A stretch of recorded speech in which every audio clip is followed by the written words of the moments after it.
حر بن یزید ایک شخص تھا. حر بن یزید ایک مختصر سا لشکر لے کے اس نے امام حسین کو ایک جگہ پہ روکا, پھر دوسری جگہ پہ روکا, پھر لا کر تیسری جگہ پہ روکا. تو امام حسین نے فرمایا جگہ کون سی ہے؟ کہا حضور کرب و بلا. فرمایا بس یہی خیمے لگا یہی. حضرت سیدہ زینب نے پوچھا امام حسین سے کہ سارے زمانے نے روکا ہے, ٹھیک ہے آپ حق پہ ہیں, یہ بھی سب نے کہا آپ حق پہ ہیں, پر روکا بھی سب نے, آپ روکے کیوں نہیں؟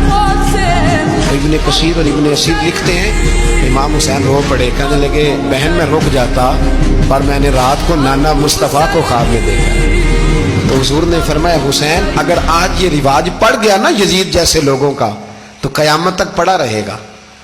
پھر لوگ کہیں گے کوئی نکلا نہیں تھا تو ہمیں بھی نکلنا.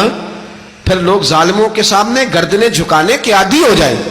میں کہتا رہتا ہوں, کہہ رہا ہوں, کربلا کی جنگ کفر اسلام کی جنگ نہیں, کفر اسلام کی جنگ نہیں کربلا کی.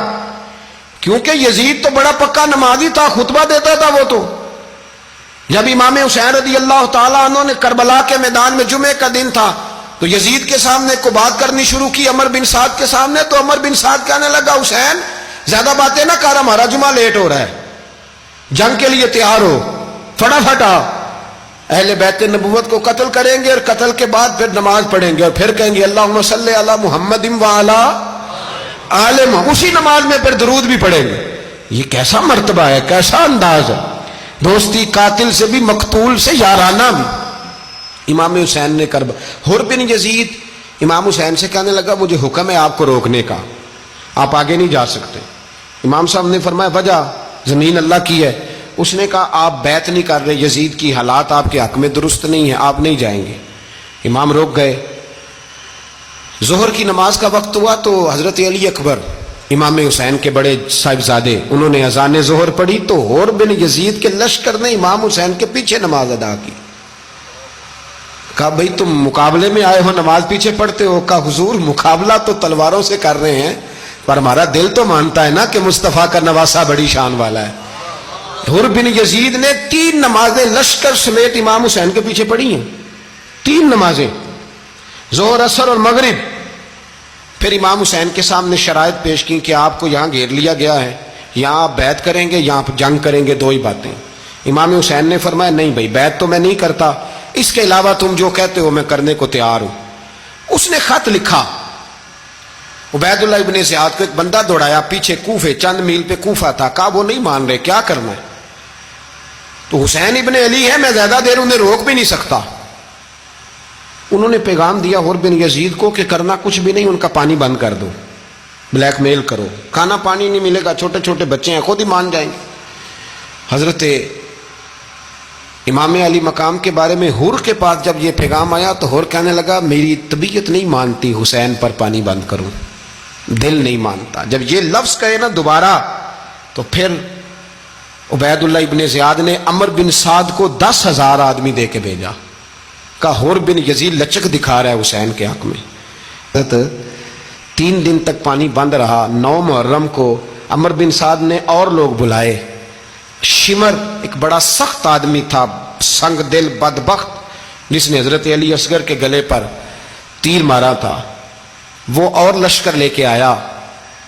رات کو کہنے لگا امام حسین رضی اللہ تعالیٰ عنہ سے کہ بس بڑا ہو گیا, یہ 9-10 محرم کی درمیانی رات, یہاں آپ جنگ کریں گے یا آپ بیعت کریں گے, 2 ہی باتیں. امام حسین اندر گئے, سیدہ زینب سے مشورہ کیا, باہر آئے, فرمایا بات وہی ہے جو پہلے دن والی ہے. امام حسین رضی اللہ تعالیٰ عنہ نے فرمایا بھئی بیعت تو میں نہیں کرتا, باقی جو تمہارا پروگرام ہے. شمر اور ابن سعد کہنے لگے پھر جنگ کے لیے تیار ہو جائیں. کیا انداز ہے امام حسین کا. فرمانے لگے کل جنگ کروں گا, مجھے پتا تو ہے جنگ کا نتیجہ کیا نکلنا ہے, 1 رات مجھے دے دو تاکہ میں کھل کے اپنے رب کی عبادت تو کر لوں. حسین نے جانا ہے, مجھے پتا ہے کل رزلٹ 72 اور 22,000 کا کیا 1 رات مجھے دو, میں مالک سے راز نیاز تو کروں. میں گویا اس سے پوچھوں تو صحیح کہ مالک میرے والد بھی شہید ہیں, بھائی بھی شہید ہیں, نانا کو بھی دکھوں میں دیکھا ہے, تو اب میری باری ہے تو مالک میں حاضر ہوں, مجھے موقع تو دو. اس لیے کہ میرے نانا نے بدر میں بھی ساری رات عبادت کی تھی, صبح مجھے موقع دو. اور دنیا کا اصول ہے جب کوئی موقع مانگتا ہے تو دیا جاتا ہے. یہ دونوں کہنے لگے کوئی موقع نہیں. حر بن یزید پیچھے سے بولا, کہنے لگا نہیں بدتمیزی نہ کرو, حسین کو موقع دو, تمہیں دینا پڑے گا. موقع دیا. حر بن یزید نے پھر منت کی, کہا حضور آپ مہربانی کرے مان جائیں. فرمایا ماننے والا کھاتا کوئی نہیں. یہ بڑا مشکل. سورج چڑھا, 10 محرم کا دن, جمعے کا وقت. جناب سیدنا امام حسین رضی اللہ تعالیٰ عنہ نے ریت پر سجدے کیے, لمبے سجدے, لمبی نماز. سورۃ الشمس کی آیات دوسری رکعت میں پڑھی تو سارا کربلا گونجنے لگا. کیا انداز تکلم تھا امام علی مقام کا. نماز مکمل ہوئی تو حر بن یزید, عمر بن سعد اور شیمر سے کہنے لگے واقعی حسین سے لڑو گے؟ پتہ نہیں کون ہے. قل لا اسالکم علیہ اجرا, تم نے نہیں پڑھا الا المودۃ فی القربى, تمہاری آنکھیں بند ہیں. الحسن والحسین سید الشباب اہل جنہ, تمہیں نہیں پتا؟ کہنے لگا چپ کر, حکومت نظر آ رہی ہے. اور بن یزید کہنے لگے پھر میرا بھی فیصلہ سنو, مجھے حکومت نہیں چاہیے, مجھے جنت چاہیے. حکومت نہیں چاہیے.